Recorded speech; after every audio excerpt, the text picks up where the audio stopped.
अस्सलाम वालेकुम friends, welcome to my channel Ambriana foodies. आज मैं आपके साथ चॉकलेट फज केक की रेसिपी शेयर करने वाली हूँ। एकदम मॉइस्ट सॉफ्ट स्पंज बनेगा विदाउट ओवन, जो हम बेकरी से या होम बेकर से परचेज़ करते हैं बहुत महंगे दामों। आप घर में बनाए, किसी की बर्थडे हो या शाम की चाय हो, कोई भी ज़रूरत नहीं है बाहर से लेने की। आप घर में बहुत ही ईज़िली जो है बना सकते हैं। सबसे बड़ी बात, ग्राम्स में भी बताऊंगी और मेजरमेंट कप्स में भी करके बताऊंगी, ताकि दोनों तरह से आपको ईजी रहे। सबसे पहले ये मैंने मैदा लिया है तकरीबन 1 कप और 1 टेबलस्पून। ग्राम से ये बनता है 120 ग्राम्स। कोको पाउडर है 20 ग्राम्स और कप में बनते हैं 1/4 cup. 1 teaspoon baking powder, half tea spoon baking soda. Again मैं बता देती हूँ, 1 कप और 1 टेबलस्पून मैदा था जो 120 ग्राम्स बनता है। 20 ग्राम्स ही इसमें मैंने कोको पाउडर, 1 टीस्पून मैंने इसमें baking powder, half tea spoon baking soda डाला है। इसको छान के एक साइड पे कर देना है। दूसरे बाउल में आपने 4 अंडे लेने हैं। अच्छा, अंडे जो हैं आप लोगों ने रूम टेम्परेचर वाले लेने हैं। फ्रिज से निकाल के पहले रख दीजिएगा ताकि वो नॉर्मल टेम्परेचर पे आ जाए। लार्ज एग होने चाहिए, यानी बड़े साइज़ के अंडे होने चाहिए। ये 4 लिए हैं मैंने। अब इसमें डालूंगी चीनी पीसी हुई 120 ग्राम्स, और ये तकरीबन बनता है 1 कप से 2 टेबलस्पून कम। ठीक है, 1 कप से 2 टेबलस्पून कम आपने डालना है। ये देखें, अब लेवल करके भी आपको दिखा देती हूँ। ये देखें, इतना ही इसकी क्वांटिटी है। अब इसमें जाएगा 1 टीस्पून वनीला एसेंस, और इसको अच्छे से आपने कर लेना है बीट। इतना बीट करना है कि ये फ्लफ़ी हो जाए। अच्छा, ये 2 मिनट में बीट हो जाता है। अगर आपके पास बीटर है तो आपने क्या करना है, आपने पहले इसको लो पे रखना है, फिर पॉइंट बढ़ाते जाना है। पॉइंट बढ़ाते बढ़ाते आपने इसको, आपके अगर बीटर पे 5 तक है ना पॉइंट्स, तो आपने आहिस्ता आहिस्ता रेशो उसकी बढ़ानी है, एकदम 5 पे लेके नहीं जाना है। इसी तरह अगर आप ब्लेंडर में कर रहे हैं ना, पहले आपने लाइट मोड में इसको ब्लेंड करना है, फिर थोड़ा सा उससे तेज़, फिर सबसे ज़्यादा तेज़ कर देना है। अगर इस तरह बीट करेंगे ना तो 1 मिनट भी लगेगा, आपके जो एग्स हैं ना वो बहुत जल्दी बीट हो जाएंगे। अच्छा, अब इसमें जाएगा ऑयल। ऑयल डालूंगी मैं 120 ग्राम। ये देखें, 120 ग्राम है। ये हाफ कप से थोड़ा सा ज़्यादा है, तकरीबन आप कह लें 1 टेबलस्पून इसमें ज़्यादा है हाफ कप से।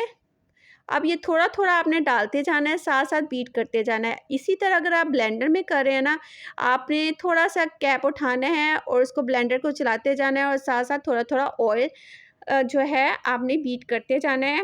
उससे ये होता है कि आपका बैटर जो है ना वो बिल्कुल भी नहीं बैठता है और एकदम फ्लफ़ी सा ही रहता है। अब यहाँ पे बीटर का और ब्लेंडर का काम हुआ फिनिश, और यहाँ पे जो आपने ड्राई इंग्रेडिएंट असेंबल करके रखे हुए थे वो थोड़े थोड़े से डालते जाना है और स्पैचुला को हिलाते जाना है। एक ही साइड से हिलाना है, दोनों साइड से आपने ज़ोर ज़ोर से इसको बिल्कुल भी नहीं घुमाना। अच्छा, इसके ये होता है कि आपका जो आप ओवर मिक्सिंग करते हैं ना, उससे भी आपका जो केक है ना वो या तो फूलता नहीं है सही से इक्वल साइज़ में, और या फिर ना वो नरम और सॉफ्ट नहीं बनता। आप इसका बैटर चेक कर सकते हैं। अब ये लिया है मैंने 1/4 कप से तकरीबन 1 टेबलस्पून और 40 ग्राम्स दूध का। ये दूध जो है रूम टेम्परेचर वाला ही है, यानी कि थोड़ा सा नीम गर्म है, बहुत ज़्यादा गर्म नहीं है। वो इसमें ऐड कर दूँगी और इसको अच्छे से जो है वो मैं मिक्स कर लूँगी तकरीबन 1 मिनट के लिए। मैं अब आपको चेक करवाती हूँ जो बैटर है उसकी कंडीशन कैसी हो गई है जब सारा कुछ हमने इसमें डाल दिया है। ये इतने से इंग्रेडिएंट्स थे। ये देखें, ये मैं पास करके आपको चेक करवाती हूँ। ये देखिए, ये इतना सा आपका जो है बैटर थिक होना चाहिए, इससे ज़्यादा नहीं। मोल्ड को सबसे पहले आपने रेडी करना होता है। मैंने जो है बटर पेपर और ऑयलिंग करके पहले से रख चुकी थी मैं, जब मैं केक बनाने लगी हूँ। अब इसमें डाल देना है हमने जो बैटर, केक का बैटर जो हमने रेडी करके रखा है।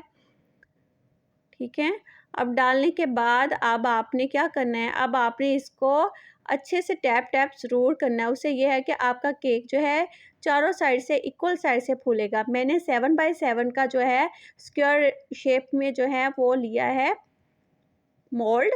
अगर आप थोड़ा हाइटेड बनाना चाह रहे हैं ना, तो आपने इससे छोटे वाला लेना है।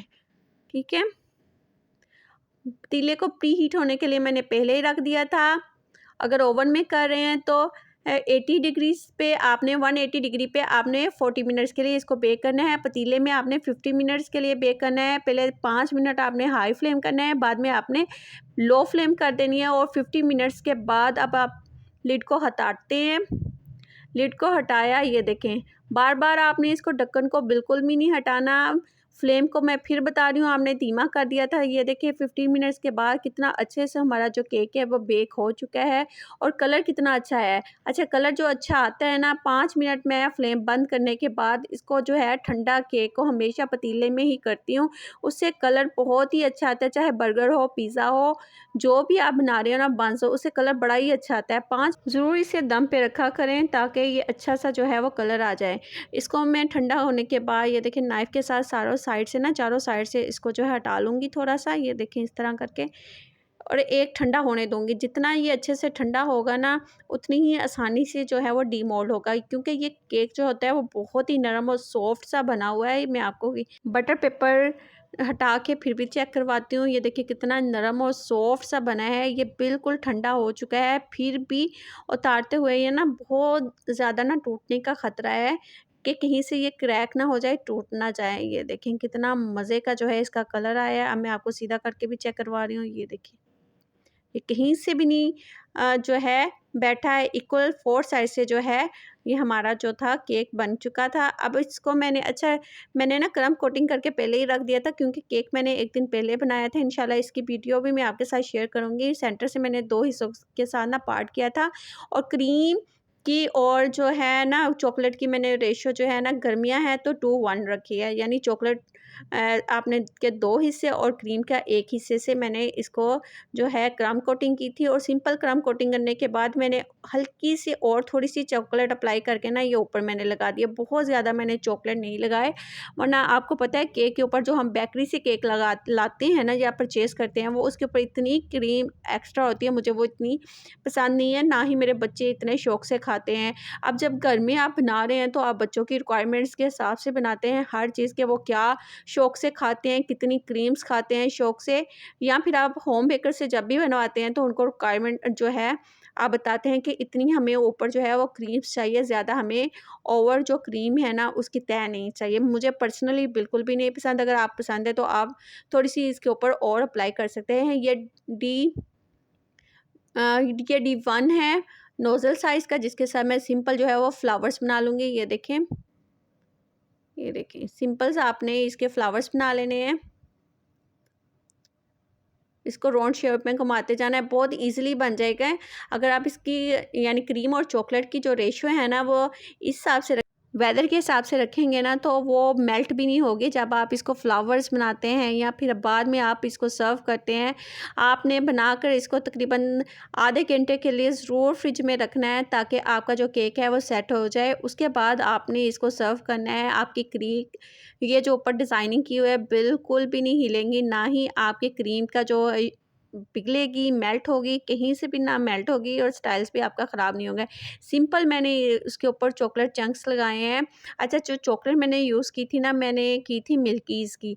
अब वैसे नॉर्मली मुझे क्रेव की पसंद है डार्क चॉकलेट, ये इस दफ़ा मैं मिल्कीज़ की कर रही हूँ। ये थोड़ी-सी मुझे मीठी ज़्यादा लगी है डार्क चॉकलेट की निस्बत। वैसे इसका जो टेस्ट है अच्छा है क्रेव की निस्बत, लेकिन ये थोड़ी-सी मीठी है।